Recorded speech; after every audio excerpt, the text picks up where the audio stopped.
दोस्तों, आपने हर देश को रॉकेट और सैटेलाइट लॉन्च करते हुए जरूर देखा होगा। लेकिन क्या आपने कभी सोचा है कि ये सैटेलाइट अंतरिक्ष में जाने के बाद आखिर जाते कहाँ हैं? क्या ये वापस धरती पर आते हैं या फिर अंतरिक्ष में कहीं गायब हो जाते हैं? और जो मिशन फेल हो जाते हैं उनका क्या होता है? दोस्तों, सच्चाई जानकर आप हैरान रह जाएंगे, क्योंकि आज इंसानों ने अनजाने में ही धरती के चारों ओर अंतरिक्ष को एक विशाल कबाड़ खाना बना दिया है। चलिए समझते हैं पूरा सच। दोस्तों, जब भी कोई देश अंतरिक्ष में सैटेलाइट भेजता है तो इसके लिए रॉकेट लॉन्चर का इस्तेमाल किया जाता है, जिसके जरिए सैटेलाइट को पृथ्वी की कक्षा में स्थापित किया जाता है। लेकिन हर मिशन सफल नहीं होता। कुछ सैटेलाइट खराब हो जाते हैं, कुछ रॉकेट के हिस्से टूट जाते हैं और यही सब मिलकर धीरे धीरे अंतरिक्ष कचरा बन जाते हैं, जिन्हें स्पेस डेब्रीज कहते हैं। दशकों से लगातार सैटेलाइट लॉन्च और असफल प्रयोगों के कारण आज पृथ्वी की कक्षा लाखों टुकड़ों से भरी हुई है। डेटा के अनुसार 1 सेंटीमीटर से छोटे 13 करोड़ से ज्यादा टुकड़े और 10 सेंटीमीटर से बड़े लगभग 37,000 से 50,000 ऑब्जेक्ट्स अंतरिक्ष में घूम रहे हैं।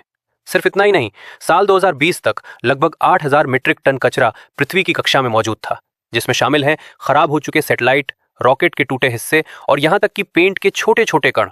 और ये सभी टुकड़े लगभग 28,000 किलोमीटर प्रति घंटे की रफ्तार से घूम रहे हैं, जो एक गोली से भी ज्यादा तेज है। सोचिए, इतनी स्पीड में अगर एक छोटा सा टुकड़ा भी टकरा जाए तो कितना बड़ा नुकसान हो सकता है। सबसे ज्यादा ये कचरा लो अर्थ ऑर्बिट में पाया जाता है, जो पृथ्वी से लगभग 2000 किलोमीटर तक की ऊंचाई पर होता है। लेकिन असली खतरा यहीं से शुरू होता है। वैज्ञानिकों के अनुसार एक बहुत बड़ा खतरा है जिसे कहते हैं कैसलर सिंड्रोम।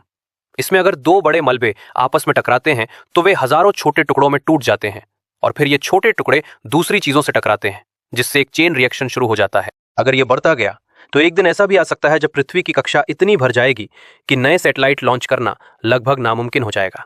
और दोस्तों, ये सिर्फ अंतरिक्ष की समस्या नहीं है, इसका असर सीधे हमारी रोजमर्रा की जिंदगी पर पड़ सकता है। क्योंकि हम जिन चीजों पर हर दिन निर्भर हैं, GPS navigation, internet connectivity, weather forecast और यहां तक कि बैंकिंग सिस्टम, ये सभी सैटेलाइट पर निर्भर है।